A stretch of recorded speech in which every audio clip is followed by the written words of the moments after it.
where highly trained physicians have to draw upon their deepest experience and expertise to figure out how might this patient be a bit different, and how do we then change the therapy for those subtle differences. As those artists practiced their craft, though, patterns begin to emerge, and the world moves into a realm of what we called empirical medicine that's really enabled by the movement towards evidence-based practice. And there are no rules yet, but you can begin to express the outcomes probabilistically.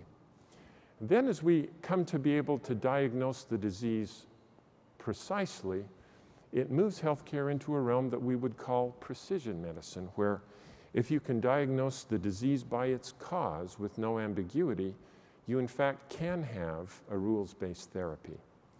And it's that movement towards empirical medicine and ultimately precision medicine, disease by disease, step by step, that enable us to transform the care and shifting it out to lower cost venues of care and lower cost caregivers.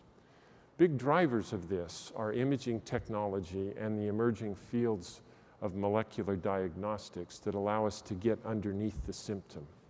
Turns out that this awful disease that we've called type 2 diabetes is actually 21 different disorders which all agreed to share elevated levels of blood glucose.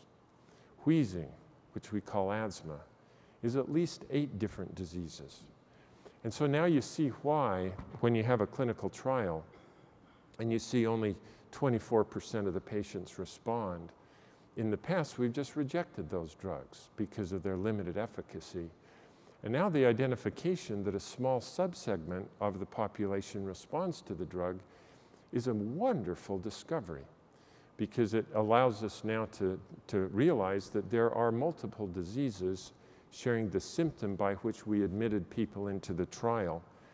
And the management of the clinical trials process actually has to become an integrated part of the discovery process, because it's only if we can diagnose precisely that we can bring the care to the realm of precision medicine, where we have a precisely understood diagnosis and a predictably effective therapy. And so those are what we see happening in the shift out, or the enabling technology behind disruption in healthcare. Now, I need to just click through all. This is great stuff. It's too bad. I just wanted to go to one other thing and talk about the implication that outsourcing has to CROs and pharmaceutical companies. These concepts are all in the book if any of you are interested in them. But I wanted to describe what's going on in just a broad movement around the world that's perfectly predictable, but with perfect predictability yields to very unanticipated consequences for the companies that are doing the outsourcing. And we have a gospel that is being taught widely by business school professors and our students as they go to work for consulting firms, which is that you should outsource everything that is not your core competence and give it to somebody else for whom it is a core competence, who can do it at lower prices. And I'd like to describe the interaction between the outsourcer and the recipient of the outsourcing just as an interaction between two representative companies who actually did this with each other but stand for a whole set of companies involved in this trend. It's the interaction between Compaq, the computer maker, and their supplier, Flextronics, which at the beginning of the story was just a piddly little company in Singapore that made the simplest of the circuit boards that were used in Compaq computers. Flextronics came to Compaq a few years after they started the relationship and said, you know, we've been doing the little boards for you. Come to think of it, you shouldn't have to make your motherboards, because circuit manufacturing isn't your core competence. Let us do the motherboard. We could do it for 20% less than you. Well, Compaq's analysts looked at it and realized, gosh, they could. You know, if we gave them the motherboard, not only could we drop cost by 20%, but we could get all the circuit manufacturing assets off the balance sheet, because they're very capital intensive. And so they shifted that over.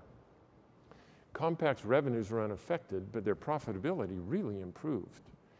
Flextronics' revenues improved and their profits improved because they're utilizing their assets better. Felt good to get out of motherboards, felt good to get into motherboards. And then a couple of years later, Flextronics came back and said, you know, we've been doing a good job with the motherboards, haven't we? Come to think of it, the motherboard is really the guts of the computer. Why should you have to bother to assemble the rest of the stupid computer? Because assembly is not your core competence. Let us take that on. We could assemble your computers for 20% less. And Compact's analysts looked at it and realized, gosh, they could. And if we gave them assembly, not only could we drop costs even lower, but we could get all the other manufacturing assets off our balance sheet. And so they shifted that over. Compact's revenues were unaffected, but their profitability improved. Flextronics' revenues and profits improved, felt good to get out, good to get into assembly. And then Flextronics came back. You know, we've been doing a good job assembling your computers. Come to think of it, you shouldn't have to bother to manage your stupid supply chain, dealing with all those component suppliers, working out all the logistics headaches, shipping the computers to your dumb customers. Logistics isn't your core competence.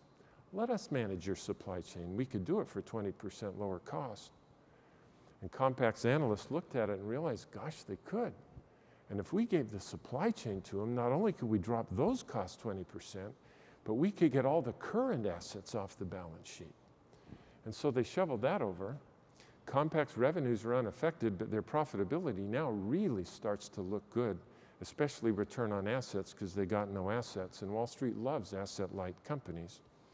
Flextronics' revenues improve and their profits improve because they're getting into value-added services, and Wall Street loves value-added services companies. And then Flextronics came back. You know, we've been doing a good job managing your supply chain. Come to think of it, the design of a computer is really little more than component selection. We got all those relationships anyway. Why don't you let us design your computers? Because we could do it for 20% lower cost. And Compact looked at it and realized, gosh, they could. And if we gave design to them, we could fire all of our engineers and get our core costs even lower, because our core competence really is in our brand and in our distribution channels. And so they shifted design over. Compact's revenues were unaffected, but profits improved again. Flextronics improved on both dimensions. And then Flextronics came back, but this time they didn't go back to Compact, they went to Best Buy. And they said, you know, here we are, a designer and assembler of the world's best computers. Come to think of it, you shouldn't have to bother to stock that stupid brand Compact on your shelf. We'll give you your brand, our brand, any brand at 20% lower cost. And bingo, one company's gone, one company took its place. And you notice I was able to tell the whole story without using the word stupid manager once. There's no stupidity involved on either side of the equation. If Compact had not aggressively outsourced, they would have been killed sooner, but because they did aggressively outsource, they were killed later.